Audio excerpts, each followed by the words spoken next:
Assalamualaikum warahmatullahi wabarakatuh. Waalaikumsalam. Alhamdulillahirrahmanirrahim. Wassalatu wassalamu ala asyrofil anbiya'i wal mursalin wa ala alihi wa sahbihi ajma'in. Amma ba'du.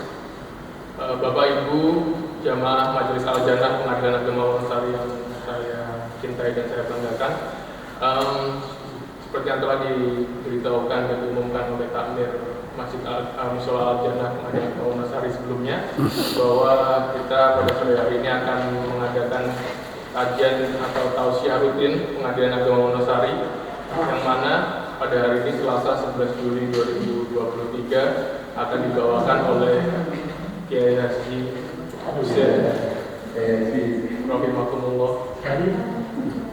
Langsung saja untuk waktu dan tempat silakan kepada beliau. Assalamualaikum warahmatullahi wabarakatuh. Alhamdulillahi wahdah, wassalatu wassalamu ala rasulillah Muhammad ibn Abdillah la nabiyya wa rasula ba'dah. Rabbi shrah li sadri wa yassir li amri wahlul 'uqdatam min lisani yafqahu qawli, amma ba'd. Yang kami hormati Bapak Ketua Pengadilan Agama Wonosari, Ibu Wakil Ketua Pengadilan Agama Wonosari, Bapak-bapak dan Ibu Hakim, Bapak Panitra, Sekretaris, Pejabat Fungsional Struktural, seluruh karyawan-karyawati Pengadilan Agama Wonosari yang insya Allah dirahmati oleh Allah Subhanahu wa Ta'ala. Puji dan syukur marilah kita panjatkan kehadirat Allah Subhanahu wa Ta'ala. Pada sore hari ini kegiatan rutin kita dapat kita laksanakan kembali, dan pada sore hari ini saya akan mengajak kepada kita semua untuk sedikit mengkaji asbabun nuzul dari suratul Kahfi. Bapak Ibu sekalian, suratul Kahfi ini penuh dengan inspiratif.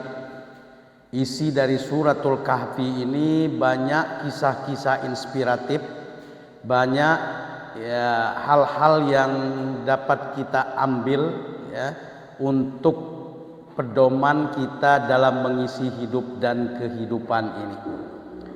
Pada sore hari ini saya tidak akan mengkaji isi daripada suratul Kahfi, tetapi kita akan sedikit mengkaji asbabun nuzul dari suratul Kahfi itu sendiri.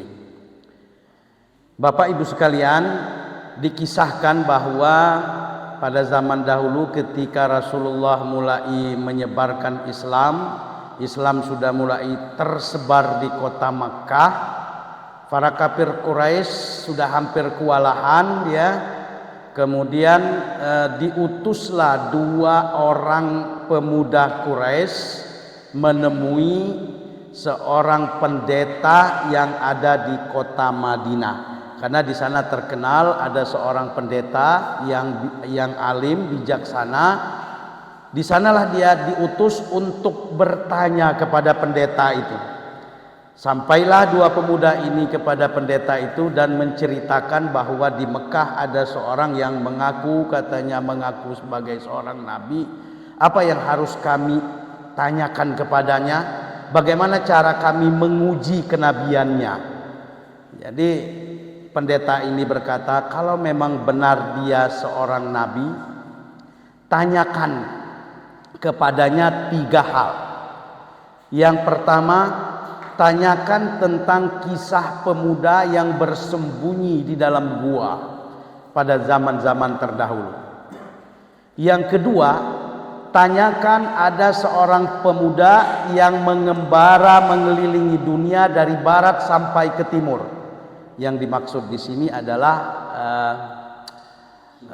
Zulkarnain. Yang ketiga katanya, tanyakan kepadanya tentang ruh. Kalau dia bisa menjawab tiga pertanyaan ini, bahwa dia benar adalah seorang nabi dan rasul utusan Allah Subhanahu wa Ta'ala. Akhirnya dua pemuda ini langsung pulang lagi ke kota Mekah menemui Rasulullah, dan dua pemuda ini bertanya kepada Rasulullah, wahai Muhammad, kalau kau benar seorang nabi dan rasul, tolong ceritakan kepada kami tentang pemuda zaman dahulu yang bersembunyi di dalam gua. Yang dimaksud ini adalah Ashabul Kahfi. Kemudian yang kedua, tolong ceritakan kepada kami tentang seorang laki-laki yang mengembara mengelilingi dunia dari barat sampai ke timur. Yang ketiga, tolong jawab pertanyaan kami, apa itu ruh? Apa jawab Rasulullah sallallahu alaihi wasallam? Kata Rasulullah, besok akan saya jawab 3 pertanyaan ini. 2 pemuda itu akhirnya pulang. Besok pagi ternyata didatangi lagi oleh 2 pemuda ini. Apa jawaban dari 3 pertanyaan itu? Rasul tidak bisa menjawab karena wahyu belum datang. Keesokan harinya juga ditanya lagi. Wahyu ternyata belum datang. Keesokan hari ditanya lagi. Wahyu juga belum datang. Akhirnya sampai kepada hari yang ke-15, Rasulullah hampir saja putus asa. Dan masyarakat sudah mulai heboh.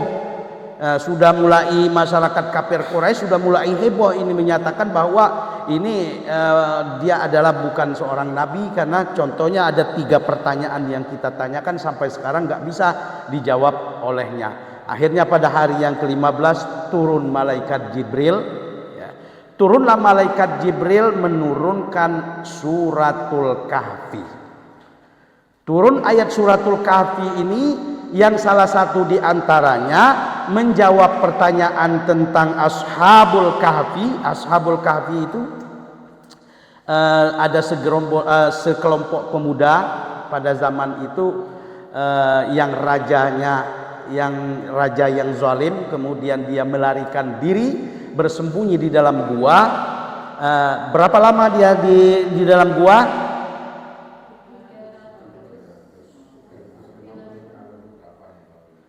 Salasa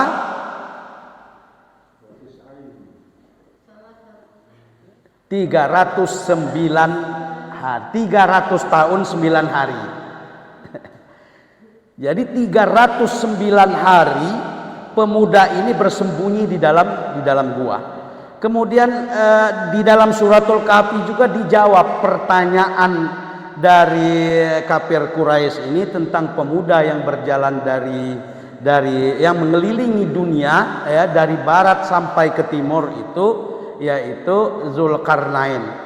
Ya, saya tidak akan membahas ini semua, tetapi yang menjadi titik bahasan kita ini asbabun nuzul ayat ini.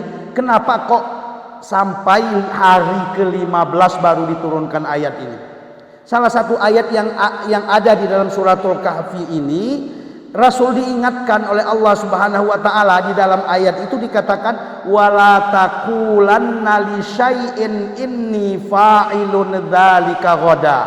Janganlah engkau katakan wahai Muhammad ya terhadap sesuatu itu aku pasti akan laksanakan itu besok pagi. Illa ayyasha Allah, kecuali katakan insya Allah, kalau Allah menghendaki besok pagi akan saya laksanakan. Ini Rasul saja diingatkan oleh Allah ketika dia menjawab pertanyaan kafir Quraisy. Dia lupa menyatakan insya Allah besok pagi akan saya jawab. Dia jawab besok pagi pertanyaan itu akan saya jawab. Allah mengingatkan kepada Rasul. Ini artinya apa? Bahwa dalam kita mengisi hidup dan kehidupan kita ini, boleh saja kita berencana, boleh saja kita berusaha, yang memastikan semuanya itu adalah insya Allah jika dikehendaki oleh Allah Subhanahu wa ta'ala. Di dalam suratul Kahfi ini juga ya, mulai dari awal asbabun nuzulnya ini, kekuasaan Allah itu memang di atas segala-galanya. Termasuk di dalam suratul Kahfi juga kisah-kisah inspiratif. Ada hal-hal yang tidak bisa dinalar oleh akal pikiran manusia. Pernah juga di dalam suratul Kahfi ini ada kisah Nabi Musa dengan Nabi Khidir. Ketika Nabi Musa berjalan dengan Nabi Khidir masuk ke dalam satu kapal, kemudian Nabi Khidir melubangi kapal itu dan merusak kapal itu. Sebelumnya padahal Nabi Khidir sudah berkata kepada Nabi Musa, boleh saja engkau ikut saya, tetapi apa yang saya lakukan jangan sampai engkau menegur apalagi bertanya. Tetapi pada suatu ketika sampailah Nabi Khidir dengan Nabi Musa, ini kisah di dalam suratul Kahfi ini, memasuki satu kapal.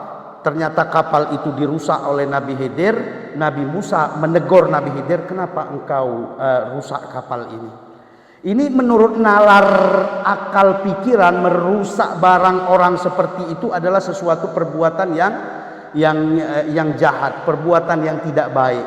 Tetapi di balik itu semua Nabi Khidir ini dia berbuat atas perintah Allah Subhanahu wa taala, itu sudah di luar nalar akal pikiran kita. Ternyata setelah dikasih tahu oleh Nabi Khidir, sesungguhnya wa ammas safinatu fakanat limasakin ya'maluna fil bahri fa'aradtu an aibaha wa kana wara'a malikun ya'khudhu kullasafinatin ghasba. Kata Nabi Khidir, itu kapal saya rusak itu karena di hadapan itu ada raja yang zalim. Kalau melihat kapal yang bagus dirampas oleh raja itu. Ketika saya rusak kapal ini, ketemu dengan raja itu, dia lihat kapalnya rusak, maka kapal ini tidak jadi, dirampas oleh raja yang zalim itu. Ini artinya apa? Sesuatu yang akan terjadi ke depan, ya, tanpa petunjuk Allah. Nabi Khidir karena dikasih petunjuk oleh Allah, tanpa dipetunjuk oleh Allah Subhanahu wa taala, apa yang akan terjadi besok, apa yang akan terjadi nanti, kita tidak tahu kecuali insya Allah, ya. La tadri nafsun madza taksibu gada. Tak seorang pun tahu apa yang akan dilaksanakan besok pagi. Wala tadri nafsun fi ayyi ardin tamut. Dan tidak akan tahu pula kita ini akan meninggalnya di mana. Karena itu adalah bagian dari sirrun min sirrillah, artinya rahasia-rahasia Allah, kekuasaan-kekuasaan Allah. Oleh karena itu Bapak Ibu sekalian, termasuk dalam kita melaksanakan tugas kita sehari-hari, kewajiban kita adalah berusaha berbuat sebaik-baiknya, kemudian kita membuat rencana, bekerja, berdoa, semuanya kita serahkan kepada Allah Subhanahu wa taala. Apapun yang akan terjadi besok itu kita katakan insya Allah. Artinya Bapak Ibu sekalian, bahasa insya Allah yang menjadi bahasa kita sehari-hari bukan bahasa sebagai basa-basi semata. Insya Allah yang selalu kita ucapkan sehari-hari itu adalah bagian dari ajaran Islam. Kalau kita berjanji, selalu kita ucapkan insya Allah akan saya laksanakan, insya Allah saya akan tepati janji saya, insya Allah akan saya kerjakan, insya Allah akan saya selesaikan. Karena apa? Sekali lagi kita ingatkan bahwa Rasulullah saja seorang hamba Allah yang dijamin oleh Allah Subhanahu wa taala, ketika lupa dia mengucapkan kata-kata insya Allah sudah diingatkan oleh Allah Subhanahu wa taala. Ini saja Bapak Ibu sekalian, lebih dan kurang saya mohon maaf. Al-afu minkum, wassalamualaikum warahmatullahi wabarakatuh.